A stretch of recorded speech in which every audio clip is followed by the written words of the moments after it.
Hi, Michelle Glass here. Welcome back to another episode in our Chapter 9 lecture series.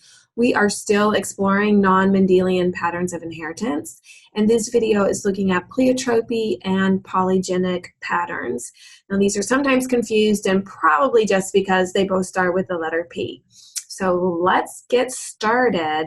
Pleitropy is where you have one gene that can affect several phenotypes. So one gene, lots of phenotypes. Whereas polygenic, that prefix poly means many. So polygenic is lots of genes coding for just one phenotypic trait, one phenotype. Okay, Pleitropy, one gene, lots of phenotypes. Probably the most common example used here for humans would be sickle cell anemia. Sickle cell anemia is where you are making your red blood cells shaped like a crescent moon or a sickle, and it's somewhat hard, as opposed to the normal shaped red blood cell, which is round and kind of indented on both sides. It's described as a biconcave disc. Easy thing, just imagine a Smarties candy, and that's a red blood cell. Now, the shape of the red blood cell is important in how it moves through the cardiovascular system. It can squeeze through tiny spaces, and it doesn't stick together unless it's sickle cell shaped and hard, and then it's no longer flexible. It can't squeeze through tiny spaces. It clogs up, it clumps, it sticks together. Lots of problems showing up there in the cardiovascular system. Now, this trait is coded for by a single gene. So if you are homozygous dominant, you have completely normal shaped red blood cells, no problems. If you're heterozygous, you have what can be called sickle cell trait. You're a carrier for sickle cell anemia, and typically no problems show up for you at all, except maybe if you're in a high elevation where oxygen levels are low, you might start to see some problems. The problems show up when you're homozygous recessive. That is when we describe the person as having sickle cell anemia. This is going to lead to lots of problems throughout the body, can trigger organ failure, which can lead to early death. Individuals with sickle cell disease are going to have potentially kidney and heart failure, can cause spleen and brain damage. They're going to experience pain and fever and physical weakness and anemia, which means low oxygen levels in the blood and pneumonia. So here we're seeing, a single gene coding for lots or, causing lots of different changes in phenotype. One gene, lots of phenotypes. Okay. Are there any benefits to sickle cell trait? Why would I ask this question?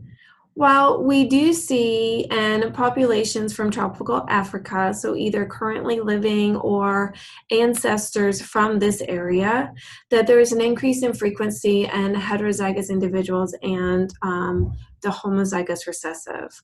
And tropical Africa is a place where malaria is a common threat. So these are populations of people that have evolved where malaria is a threat. Malaria is caused by a parasite that will actually infect your normal shaped red blood cells, or RBCs. If you are heterozygous for sickle cell, you have half normal, you have some normal and some sickle shaped red blood cells.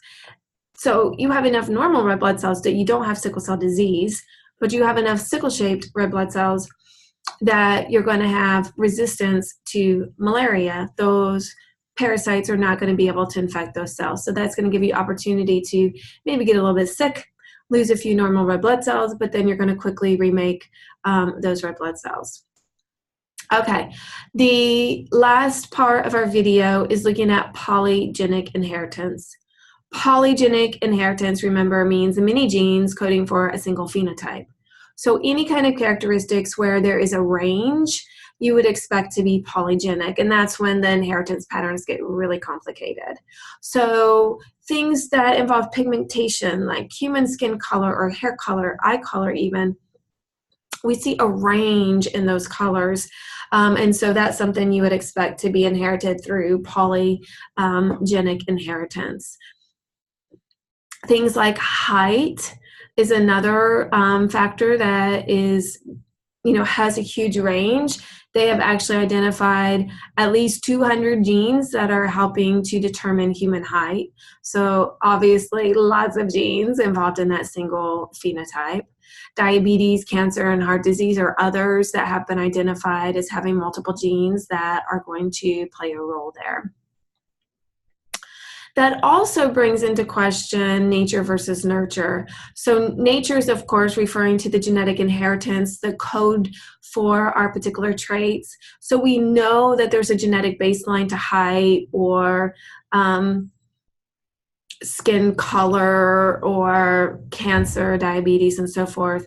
But also we also know that the environment plays a role in how those are expressed as well.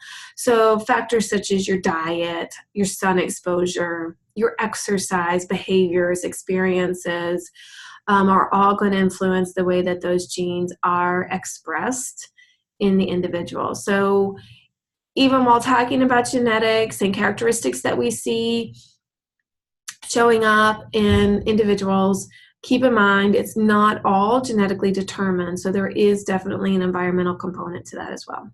That's it for now.